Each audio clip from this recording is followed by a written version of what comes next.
Hello friends, welcome back to my channel. मैं ममता दिल से स्वागत करती हूँ आपका अपने चैनल में। कैसे हैं आप लोग? मैं तो बहुत ठीक हूँ। आशा करती हूँ आप लोग भी बहुत ठीक होंगे। तो वैष्णो देवी दर्शन करने के बाद अभी ऊपर ही हम लोग थे, तभी मेरी मोबाइल की बैटरी बिल्कुल लो हो गई थी और हम लोग की भी बैटरी लो हो गई थी। तो वहाँ से आने के बाद बस सबने नहाया धोया और खा पी के सो गए। और रात में मतलब रात क्या, शाम को फिर नींद टूटी। तो हम लोग का तो शिवखोड़ी ही जाने का प्रोग्राम था, मगर किसी का सही जवाब नहीं दे रहा था कि हम लोग शिवखोड़ी जाएँ। सब बस बगल में ही एक वहाँ पे होटल में बताए थे कि नौ देवी का मंदिर है, तो हम लोग शाम को यहाँ नौ देवी मंदिर दर्शन करने के लिए आ गए थे। नौ देवी का मंदिर बहुत ही अच्छा था। वैष्णो देवी चढ़ाई करके जाते हैं और ये पहाड़ में नीचे था। और इतने सुंदर सुंदर यहाँ पहाड़ों में कलाकृति बनी हुई थी, शेषनाग की, हनुमान जी की। और अंदर जो मंदिर में था वो बिल्कुल गुफा की तरह जाके दर्शन करना था, जहाँ आपको बैठ के क्या मतलब एकदम झुक के ही जाना था। और नौ पिंडियाँ बनी हुई थी जहाँ पे नौ देवी का यहाँ पे शायद कुछ मंदिर बना है। इसके बारे में मुझे वहाँ पे कुछ देखने को नहीं मिला कि मैं आपको बताऊँ ये कैसा मंदिर है, मगर ये बहुत ही सुंदर मंदिर था और यहाँ पे जाने पे बहुत अच्छा लग रहा था। वैष्णो देवी में तो हम लोग को आरती नहीं मिली, मगर यहाँ पे जब हम लोग आए थे तो आरती का टाइम हो गया था और मंदिर में सफाई हो रही थी। तो 1 घंटा हम लोग को बाहर ही खड़े होके इंतज़ार करना पड़ा था। तो हम लोगों ने यहाँ पे पकौड़ी चाय खाई और फिर हाथ मुँह धो के हम सब लोग आरती की लाइन में लग गया था। तो ये हमारा सौभाग्य था कि हम लोग को यहाँ पे नौ देवी मंदिर में जाके आरती करने को मिला और आरती देखने को मिला था। तो सब लोग आधा 1 घंटा लाइन में खड़े होके आरती की और उसके बाद यहाँ से प्रसाद लेके हम लोग अपने अपने होटल की तरफ जाने के लिए सोच रहे थे। सारे जेंट्स तो मैं होटल में ही रुक गए थे और बच्चे भी होटल में ही थे, क्योंकि वो बहुत थक गए थे। मगर लेडीज़ों का तो आप जानते ही, जब तक वहाँ की मार्केट ना देखे तब तक काम नहीं चलता है। और हम लोगों ने अभी प्रसाद भी नहीं खरीदा था, तो हम लोग प्रसाद लेने के लिए जम्मू के कटरा उसमें चले गए थे। ये कटरा का गोल बाज़ार है या मार्केट है, जहाँ पे बहुत बड़ी-बड़ी दुकानें थी। और यहाँ से हम लोगों ने प्रसाद खरीदा और सोचा क्यों ना थोड़ा एक चक्कर मार्केट की भी लगा लिया जाए। वैसे पैर तो चलने की हालत में नहीं था, क्योंकि हम लोगों ने 16 घंटे की अंदर ही चढ़ाई भी की थी और उतर भी आए थे। और मगर होटल में आके सब लोग सो भी लिए थे, मगर फिर भी घुटनों में बहुत तेज़ दर्द हो रहा था। मेरे तो बहुत हो रहा था, शायद मैंने भैरवनाथ की सीढ़ी से चढ़ाई कर दी थी, इस वजह से मुझसे खड़ा नहीं हुआ जा रहा था। फिर भी एक चक्कर सब लोगों ने वहाँ पे लगाया कटरा में जाके। यहाँ पे वूलन कपड़े और मेवे की बहुत अच्छी अच्छी दुकानें थे। तो ड्राई फ्रूट्स जिसे लेना हो, चाहे वूलन देखना हो, शॉल वूल यहाँ पे बहुत अच्छी और बहुत ही डिज़ाइन में मिल रही थी। मगर जब शरीर थका हो तो कुछ भी खरीदने का मन नहीं करता है, तो मैंने ज़्यादा कुछ नहीं देखी और फिर होटल आके हम सो गए। और ये सुबह का है, मॉर्निंग का टाइम हो गया। आज हमें इस होटल से चेकआउट करना था, तो सब लोग थोड़ा 11 बजे का टाइमिंग था, तो भी सब लोग आराम से नहा धो के 8-9 बजे तक नाश्ता वास्ता करके फिर निकलने को सोच रहे थे। और इस समय ये देखिए नीचे हम लोग की गाड़ियों में अब सामान एडजस्ट कराना पड़ रहा था, क्योंकि अब हम लोग जो प्रसाद ले आए थे वो भी सबके 2-2 झोले बड़े बड़े हो गए थे। इस वजह से इतना सामान भी गाड़ियों में एडजस्ट कराने में बहुत दिक्कत हो रही थी। तो थोड़ा सामान जब एडजस्ट हो गया तो हम लोग अब यहाँ कटरा से निकल गए। और अब कटरा बहुत बड़ा हो गया है, इतने बढ़िया बढ़िया होटल बन गए। आज से 12 साल पहले जब मैं आई थी तो इतना बड़े बड़े होटल यहाँ पे नहीं थे, बहुत छोटे छोटे होटल थे। सब लोग अपना होम स्टे यहाँ पे ज़्यादा तब होता था।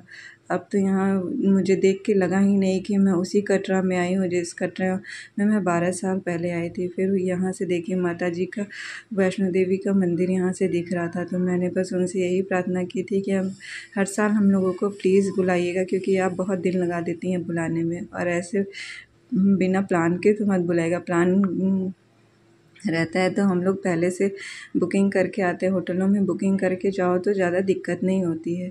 बुकिंग करके ना जाओ तो फिर होटल भी नहीं मिलते हैं और बहुत ज़्यादा महंगे भी मिलते हैं। तो चलिए, बहुत अच्छे से हम लोग के दर्शन हो गए थे, तो हम लोग निकल दिए अपने घर की तरफ। तो रास्ते में इस समय तो रास्ते का कहना क्या है, रास्ते को बस देखते आ जाओ और खाते पीते आ जाओ। तो हम लोग चंडीगढ़ से पहले ही ये देखे इतने बढ़िया वो भल्ले मिल रहे थे। पकौड़ी हम लोग तो कहते हैं, दाल की पकौड़ी बनी थी और बहुत ही टेस्टी बनी थी। कभी आप उस रास्ते से गुजरिएगा तो ज़रूर खाइएगा। इसका टेस्ट तो आज भी मैं याद कर रही हूँ तो मेरे मुंह में घुल जा रहा है। बहुत ही अच्छा, ऊपर से उस पे मूली और चटनी डाल के दिए थे। और रास्ता तो इस समय ऐसा है कि बस आप चलते जाइए। और सावन में आप भी शंकर भगवान के दर्शन कर लीजिए। सावन भगवान में शंकर भगवान का दर्शन हो जाए फिर कहना ही क्या है। फिर हम लोग यहाँ पे एक जगह रुके थे जहाँ पे हम लोगों ने लस्सी पी थी। ये चंडीगढ़ था, सोचा बहुत अच्छी लस्सी मिलती है। और यहाँ देखिए रतन बाबू अपना चेहरा अच्छा अजीब से बजा रहे थे। जो ही उनका फ्लैश लाइट हो रही थी तो वो फ़ोटो खींचने आने के लिए स्माइल दे रहे थे। और इसके बाद तो इनकी जो हालत ख़राब हुई थी कि क्या कहें, क्योंकि हम लोग जिस होटल में रुके थे वहीं पे इनकी बॉटल खौलाने के लिए दी गई थी और उस होटल वाले ने इनकी बॉटल अच्छे से खौलाई नहीं थी। और ये देखिए जाम तो इतना था कि हम लोग को दिल्ली 10 बजे पहुंचना था और दिल्ली हम लोग 2:30 बजे पहुंचे थे।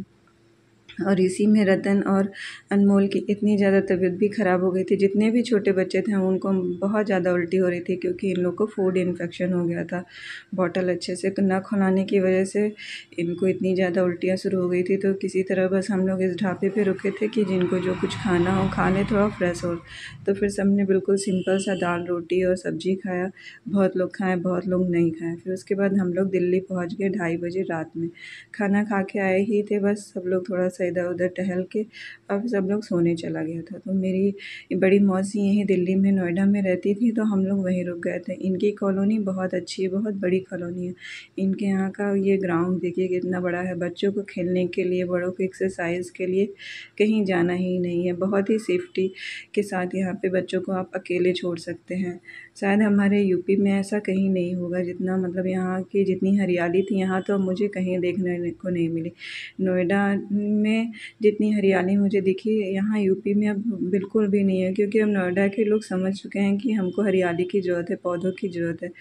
ऊपर से मौसी के घर से कुछ इस तरह का व्यू आ रहा था, ऊंची बिल्डिंगों के ऊपर बादल बादल, तो जैसे लग रहा था बस बिल्डिंगों को छू ही देंगे। फिर सुबह हो गई थी तो ये रहा सुबह का मौसम। दिल्ली में बहुत तेज़ बारिश हो रही है। हाँ, बच्चों की तबीयत ख़राब होने की वजह से सब लोग आज घर ही पे था, मगर मेरे और बारिश भी शुरू हो गई थी, मगर मेरा मन था क्यों ना एक बार थोड़ा-सा दिल्ली आए और लाजपत ना जाए और सरोजनी ना जाए तो फिर क्या आया। तो और वो बच्चों की वजह से हम लोग को 2-3 दिन तक दिल्ली को रुकना ही पड़ गया था, क्योंकि यहाँ आने के बाद सब लोग बहुत ज़्यादा बीमार हो गए थे। और जब बच्चे की तबीयत ख़राब है तो फिर सब लोगों ने मना किया कि हम लोग यहीं रुक जाएँ, क्योंकि उनको इस हालत में फिर 10-12 घंटे की जर्नी करके नहीं ले जाने लायक था। तो जब बारिश बंद हुई तो हम लोग ज़्यादा लोग तो नहीं, 2 लोग, मेरे तो बच्चे बड़े हो गए थे और वो ठीक भी थे, इस वजह से मैंने सोचा थोड़ा लाजपत घूम आऊँ। तो मैं निकल गई लाजपत देखने। तो ये देखिए लाजपत नगर की मार्केट, यहाँ से मैंने मोमो खाया था। वैसे डर के ही खा रही थी क्योंकि सबकी तबीयत ख़राब थी तो यही लग रहा था कि मोमो ना खाया जाए, कहीं बीमार ना हो जाए। और ना करते-करते भी हम लोगों ने थोड़ी बहुत तो शॉपिंग कर ही ली थी। वैसे एक दिन की तो शॉपिंग नहीं होती है, एक दिन तो पहले इतने दिन बाद जाओ तो समझने में ही लगता है। और यहाँ बार्गेनिंग बहुत होती है तो इस वजह से आप जानते ही मुझे तो बार्गेनिंग आती नहीं है। तो मैंने बहुत ज़्यादा सामान नहीं खरीदा था, सबने बहुत थोड़ा ही थोड़ा सामान खरीदा था, क्योंकि घर पे बस 1 घंटे का टाइम लेके हम लोग आए थे कि हम लोग को सिर्फ़ 1 घंटे में ही आना है। तो 1 घंटा तो नोएडा से यहाँ लाजपत आने में लग जाता है और 1 घंटा जाने में। तो जाते-जाते बस मन में यही आस थी कि क्या ना खरीद ले। देखिए रास्ते पे रोड साइड में इतने अच्छे-अच्छे जूते, चप्पल और डेकोरेशन के, होम डेकोर के सामान देख के तो मेरे मन में बस खलबली ही मन जाती है कि रुको और ले लूँ, मगर इतना टाइम नहीं था। क्योंकि हम ओला बुला लिए थे, इस वजह से रोड साइड की ये जो डेकोरेशन की दुकान थी वहाँ तो मैं जा ही नहीं पाई। मुझे होम डेकोर का सामान लेने में बहुत अच्छा लगता है। अगर मैं दिल्ली के पास रहती तो हर साल अपने घर का होम डेकोर चेंज करती। और दिल्ली की ऊँची बिल्डिंगें देख के तो मन ही खुश हो जाता है, मन करता है बस यहीं आके बस जाए। मगर फिर भी अपना शहर अपना ही होता है। मुझे अब कहीं से भी ज़्यादा सबसे अच्छा यही लगता है कि अपना गोरखपुर ज़्यादा अच्छा है। तो अगर आपको मेरे इस वीडियो में कुछ भी अच्छा लगा हो तो प्लीज़ लाइक और सब्सक्राइब ज़रूर करिएगा। मिलती हूँ मैं आपसे नेक्स्ट वाले व्लॉग में।